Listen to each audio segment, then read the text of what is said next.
आपका एक और नई कहानी में स्वागत है। तो शुरू करते हैं। मेरा नाम अर्जुन है। मैं एक छोटे से कस्बे चंद्र नगर में अपने मम्मी पापा और बड़ी बहन साक्षी के साथ रहता हूँ। हमारा परिवार छोटा है लेकिन बहुत प्यारा है, बड़ा है। मैं 9वीं कक्षा में पढ़ता हूँ और दीदी मुझसे करीब 5 साल बड़ी है। उन्होंने हाल ही में कॉलेज पूरा किया है और अब घर पर ही ऑनलाइन कोर्स और सरकारी नौकरी के लिए तैयारी कर रही है। दीदी बहुत शांत और समझदार है। उनकी बातों में एक अलग सा सुकून है, जैसे कोई गर्मजोशी भरा आलम हो। उनका रंग साफ लंबे बाल और आंखों में एक खास चमक है जो हर किसी को अपनी ओर खींच लेती है। मोहल्ले की चाचियाँ अक्सर मम्मी से कहती है, साक्षी तो तुम्हारे घर की शान है, एकदम लाजवाब। मम्मी भी हंसते हुए कहती है, अर्जुन मेरी दीदी मेरी सहेली जैसी है, हर काम में साथ देती है।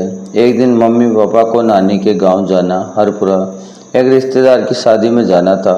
शादी को 2 दिन ही थे लेकिन जाने में 3 दिन लगते थे। मम्मी ने मुझसे पूछा, बेटा तू नानी के घर चलेगा या यहीं रहेगा? मैंने तुरंत कहा, मम्मी मैं यहीं दीदी के साथ रहूँगा। नानी के घर ज़्यादा मज़ा नहीं आता।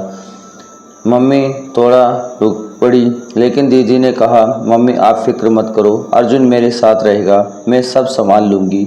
अगली सुबह मम्मी पापा जल्दी निकल गए। मैं उस वक्त गहरी नींद में था। जब उठा तो घर में सन्नाटा सा था। दीदी ने मुस्कुराते हुए कहा, अच्छा कुमार अब जागो, मम्मी नानी के जा चुकी है, नाश्ता बनाऊँ? वहाँ बड़ी फ्रेश होने चला गया। नाश्ते में दीदी ने मेरे परफेक्ट बनाए पराठे, साथ ही गर्मजोशी अदरक वाली चाय। ये छोटे छोटे पल किसी उत्सव से कम नहीं थे। नाश्ते के बाद दीदी बोली, अर्जुन आज मेरी एक दोस्त काव्या आने वाली है, हम दोनों एक प्रोजेक्ट पर काम कर रहे हैं तो थोड़ी पढ़ाई करेंगे, तुम हमें परेशान मत करना, ठीक? मैंने थोड़ा मुंह बनाते हुए पूछा, पूरा दिन पढ़ोगी?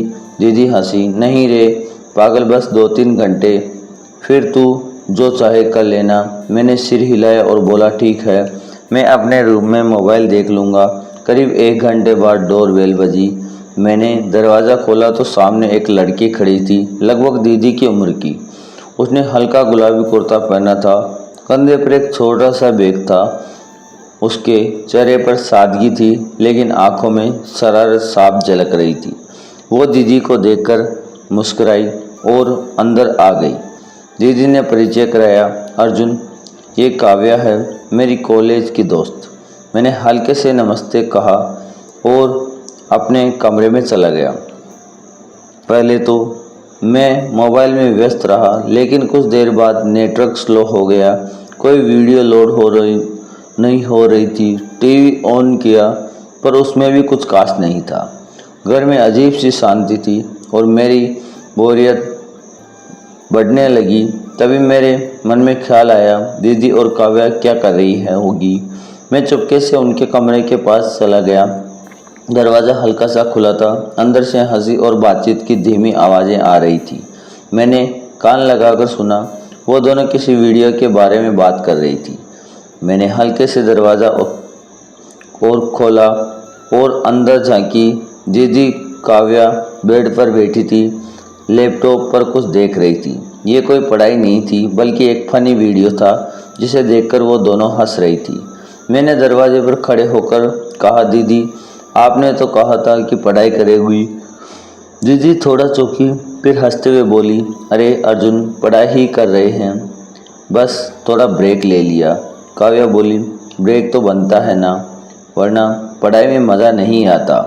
मैंने हंसते हुए कहा, तो फिर मैं भी अंदर आ जाऊं? दीदी बोली, अभी नहीं, थोड़ी देर बाद, पढ़ाई खत्म होने दे, फिर तुझे बुलाएंगे। मैं अपने कमरे में लौट आया। अब बोरिंग और थोड़ी कम हो गई। मुझे दीदी और उनकी दोस्त का अपनापन अच्छा लग रहा था। कुछ देर बाद दरवाज़ा खटखटाया। वही काव्या थी। अर्जुन ये लो मेरा मोबाइल, इसमें ढेर सारे मज़ेदार गेम हैं, तुम खेलो जब तक हम पढ़ाई पूरी कर लें। मैंने मुस्कुराकर मोबाइल लिया और कहा, थैंक यू दीदी। काव्या हंसी और चली गई। उसके मोबाइल में कई शानदार गेम थे, मैं उनमें खो गया। कुछ घंटे बाद जब ध्यान गया तो शाम के 5:30 बज चुके थे। दीदी ने दरवाजे आवाज़ लगाई, अर्जुन चलो खाना खाते हैं। काव्या को भी भूख लगी है। हम तीनों डाइनिंग टेबल पर बैठ गए। दीदी ने दाल चावल और सब्जी बनाई थी, जिसमें काव्या ने भी मदद की थी। खाना बहुत स्वादिष्ट था। खाने के दौरान काव्या ने मुझसे ढेर सारी बातें की। मैंने मेरे स्कूल दोस्त और गेम के बारे में मुझे बिल्कुल नहीं लगा कि वो कोई नई मुलाकात वाली लड़की है। उसकी बातों में इतना अपनापन था।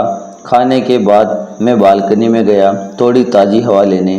तभी दीदी आई और बोली, अर्जुन तूने आज बहुत अच्छे से बिहेव किया है, मुझे बहुत अच्छा लगा। मैंने कहा, दीदी आपका कहना तो मानना पड़ता है ना।